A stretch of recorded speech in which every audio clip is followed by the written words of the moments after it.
are based on education and based on relationships. But do you have any ideas on how to bridge the gap between the education received by the rich and that received by the poor? Because so much of the data that you found really hinges on people figuring out that they don't know certain things. And unless, they get your book, they don't necessarily know that they don't know them. So what can we do sort of as a society to help, as I said, bridge that gap? Well, there's something I call self-education reading.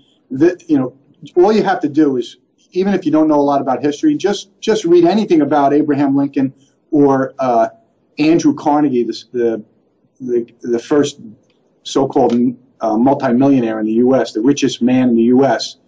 Back in the late 1800s.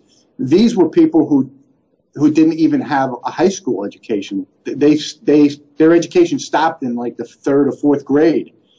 But what they did was they never stopped learning. They read vociferously. They read everything they could get their hands on. And what I would recommend poor people do, and this is something that Dr. Carson does, Ben Carson.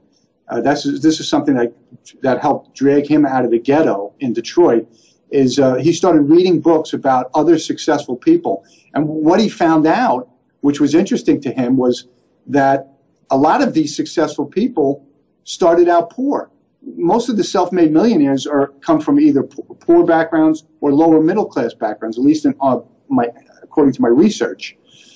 So if you read books on successful people, there's a good chance you're going to find a very familiar story in there, and it's going to make you feel like, hey, this is possible. If they can do it, I can do it. They're not necessarily smarter than me.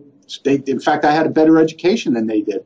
So I think the reading is really a key. You've got to get yourself committed as a habit to reading every day, at least 20 to 30 minutes a day on anything that's going to help grow you and educate you and grow your knowledge base.